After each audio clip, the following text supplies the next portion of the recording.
Anyone can change their habits, their lifestyle for a week, a month, 6 months. But what does it take to actually change our behavior for life? To never go back to the way we used to be. Most people who try to change their lives will fail. They'll go right back to the habits and behaviors they had before they tried to make the change. But some people do succeed. They go the distance. They make changes that stick for life. Now, we don't know for sure why some people fail and others succeed. It's pretty much the biggest question in behavior change science. But one thing is clear. People who stick with lifestyle changes for life do things a lot differently than some people who have some success for a little while, but then fall off track and never really truly manage to make a change. And after all my research, I think that there are 3 major differences between these types of people. Here's my current theory. I think that people who stick with changes for life want it, enjoy it, and become it. There's more to it than that, but I think these 3 are the most crucial elements. So let's consider who you have to become to stick with changes for life. 1. Want the change. The first step to sticking with something for life is actually wanting the change itself and not just the outcome that it provides. What I mean by this is when we make a decision to change our lifestyle in some way, at the beginning, this is usually motivated by our desire to reach a certain outcome. For example, we start exercising and eating right in hopes of losing weight, looking a certain way, or being healthier. Or we start saving money and making a budget in hopes of future financial security. In every instance, we try to change because we're certain that we want something on the other side of that change. But the change itself, the specific behavior that needs to change, the doing the work part, most of the time we're not quite as sure that we want that. For example, I'm sure everyone would like to speak multiple languages, but not everybody wants to study multiple languages. Everyone would love to be super fit and healthy, but not everyone wants to spend hours in the gym and watch what they eat. Everyone wants a mystical backyard oasis, not everybody wants to spend all weekend gardening. So you see what I'm saying? Usually the changes that we want to make, the outcome that we want to reach, requires us to do something difficult or different or time consuming or potentially unenjoyable in some way. But the more you can get yourself to want the behavior itself, the change itself,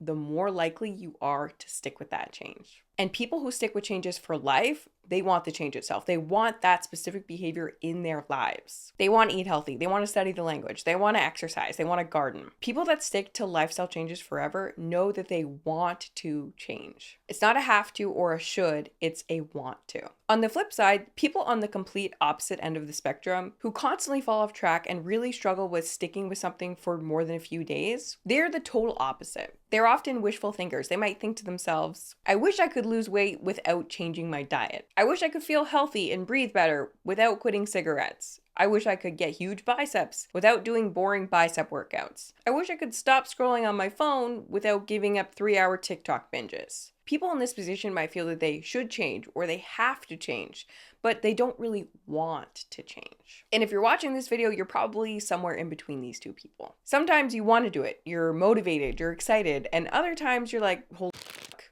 do I have to do this again? And just so you know, this is totally normal. It's part of the process to be sometimes in and sometimes out. Having mixed feelings about changing your lifestyle is called ambivalence. It's where you have reasons you do want to make a change and reasons you don't want to change. Ambivalence is really just a state of confusion about what you really want for yourself. And if you can figure out what it is you really want, you can end your ambivalence. As a personal example, because this stuff can get kind of abstract, so it's easier to explain through a concrete example such as my own, I've been all 3 of these people. The wishful thinker who wants the outcome but doesn't really want to make the change. The middle ground person who sometimes wants to make the change and sometimes is like, kill me now, I hate this. And now the sticker person, the unambivalent person who is now certain that they want to make the change and is therefore likely to stick to the behavior long term. Permanently. Now, as many of you know, I used to be not only obese, but I had like a full-on food addiction. And for most of my life, I felt very annoyed that I had to change. I wanted to keep eating the way I was eating, and I felt it was very unfair that I would have to change in order to lose weight. It's kind of oversimplified version of what was happening, but you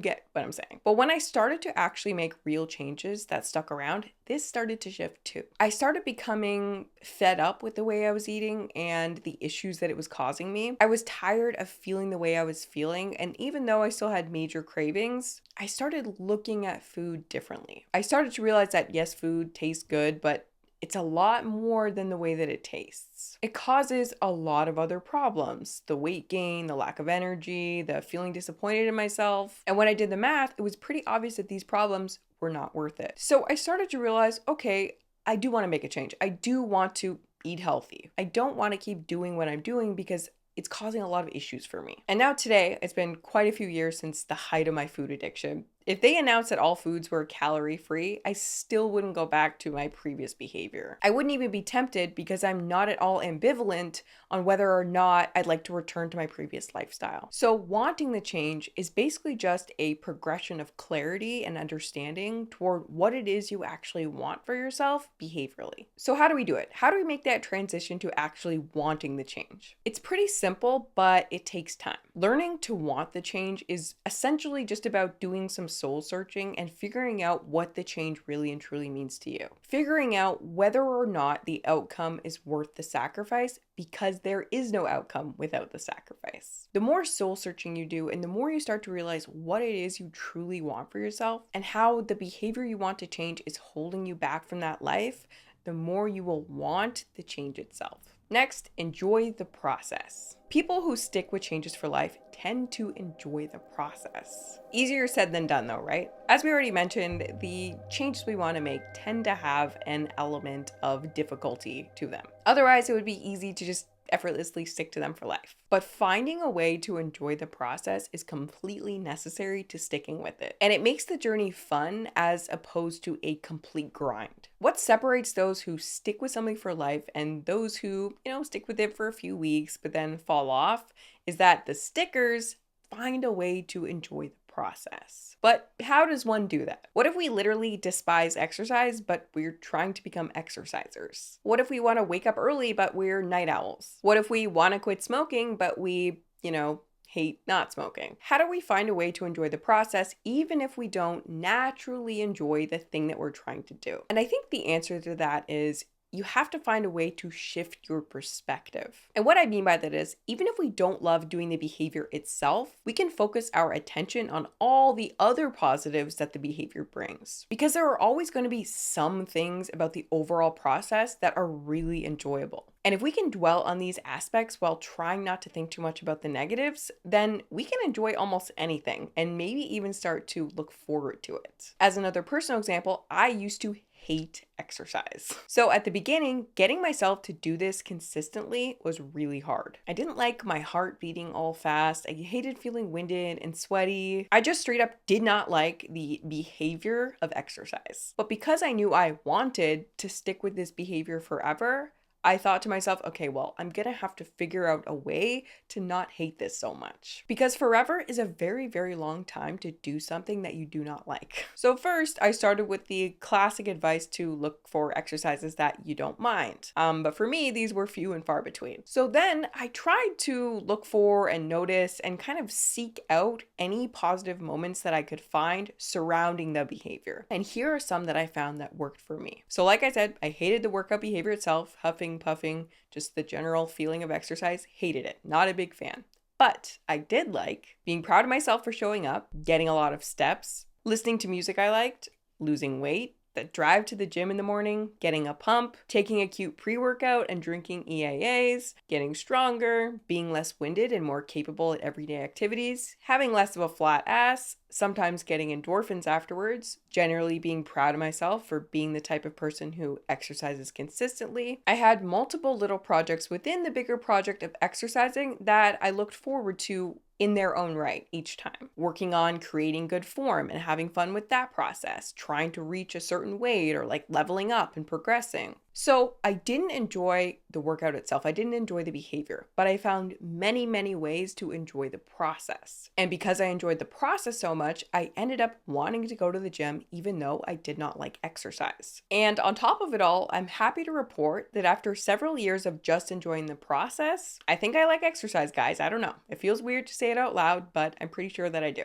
So enjoying the process somehow turned into enjoying the behavior itself. because these days I'm genuinely excited to show up for my workouts, and it doesn't take a lot of motivation to get myself to go. Oh, and another important aspect we need to touch on regarding shifting your perspective is ignoring the negatives. Like I said, I did not like exercise, so there were many parts of it that I did not enjoy, but because I knew I wanted to stick with this behavior for life, I blocked out any negative thoughts about the entire thing. I didn't allow myself to think thoughts like, ugh, I gotta go to the gym. Oh my God, I hate working out. How much longer do I have to be here? This is the worst. I didn't allow any mental energy to be devoted to talking shit about working out because, like I said, I knew I had to stick with it for life. Now, this doesn't mean lying to yourself. It just means choosing to focus on the positive aspects of the behavior you're trying to integrate into your life, while actively ignoring the negatives until you essentially brainwash yourself into thinking, hey, I guess this ain't so bad after all. Summary of how to enjoy the process: shift your perspective by focusing only on the positive aspects of the behavior you're trying to change. Look for the fun within it, the satisfaction after completing it, and avoid dwelling on the negatives. And finally, the third piece: become it. The final piece of sticking with a habit or a behavior for life is becoming the change. I think this is the behavior change pinnacle. It's the promised land. If you can get here, you're probably not going back. Becoming the change means that the behavior you're trying to stick to actually becomes part of who you are as a person. The habit gets integrated into your self-concept, your identity. Your current behaviors are simply a reflection of your current identity. What you do now is a mirror image of the type of person you believe that you are, either consciously or subconsciously. Here's why becoming it works to help you stick with behavior change. Behaviorally, there's a difference between someone who exercises and is an exerciser, between someone who reads and a reader, between someone who tidies and is tidy. When a behavior becomes part of your identity, it becomes something you do because of who you are. Reaching this level of behavior change means that the habit you're trying to stick to becomes a very natural part of your life without much force or effort. At this point, the behavior is now much more likely to be maintained across different environments and different contexts. Whether you're at home or on vacation, you continue to do the thing because it's now part of who you are. Think about the people who you know who do something extremely consistently, whether it's a good habit or a bad habit. The behaviors people are most consistent with are not done out of force, but because they think of those behaviors as part of who they are. And if you ever hear someone say, "That's just what I do," they're expressing a piece of their identity to you. And if you ever hear yourself say that phrase, you're indicating a piece of your identity as well. And if you can get to the point with your behaviors where you think, I eat healthy because that's just who I am. I exercise because that's just who I am. I get up early because that's just who I am. I read because that's just who I am. You've basically locked those behaviors into your life. You're now more likely than anyone to stick to those behaviors forever. Data shows that once a behavior is integrated into your identity, you'll spend more time on that behavior overall. You'll enjoy it more and look forward to it. You'll spend more time thinking about and engaging with the behavior, i.e., learning more about it, trying to improve it. You'll make time for it even when you're busy. You'll pick the behavior back up even if you're forced to take a break. You're much less likely to give up in the face of setbacks. At this stage, you'll also feel weird if you don't do it. If you miss a workout, if you haven't had time to read, if you have a messy house, or whatever else, you'll feel off, not like yourself. And this is an incredibly powerful motivator if your goal is to stick with something and be consistent with it for life. If you were forced to give the behavior up at this stage, you would also feel a sense of loss because at this point, you couldn't imagine your life without this behavior in it. So you can see how making a behavior part of your identity is really kind of like the final boss of sticking with it for life. Now, I don't think that it's absolutely necessary to integrate a behavior into your identity in order to stick with it. But I do think that it makes everything easier, better, more frequent, and it makes it require less motivation overall. So if you can make a behavior part of your identity, you're unlocking the opportunity to be consistent with it for life. So how do we become the change we want to stick to? I think there are three major components. Number one, repetition. Simply do the behavior enough times that it reasonably becomes part of who you are. And if you can, do the behavior in more than one place. Do it in more than one environment. If you casually run, but you want to become a runner, Going for a run on your vacation is a unique way to say to your brain, hey, I guess I'm a runner now. If you casually read, but you want to become a reader, spending some time in the library or reading a book on the train instead of scrolling on your phone is another way to say to your brain, hey, I guess I'm a reader. This is still just repetition of the behavior, but it's across different contexts and environments. You're actually behaving the way a person who holds the identity might behave. And thus, you're telling your brain you are this person already. So you're kind of faking it till you make it type thing.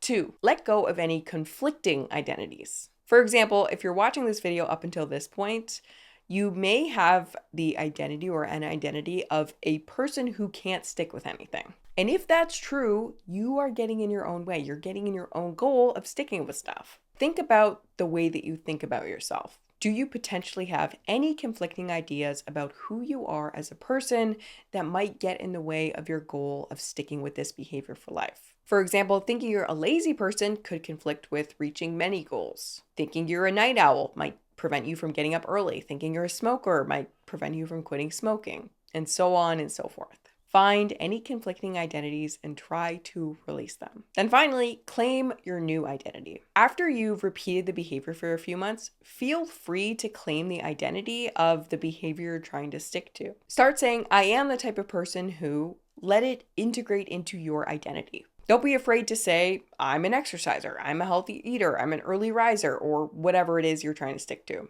Let yourself be the thing that you're trying to do. If you can accept that you already are the person that you want to be already, then you're already there. As a closing note, you may have noticed that each step in the process of sticking with something for life was nothing more than changing the way you think about the behavior you're trying to stick to and changing the way that you think about yourself. It's just thinking differently. There is so much freedom and fun to be found in figuring out how to just shift your perspective. If you can get good at that, you can really do anything. Whatever the problem we're facing is, the solution usually lies in just changing the way we're thinking about it. Also, if you're interested in more information on the identity changing, all that stuff, I'll make a video in the distant future.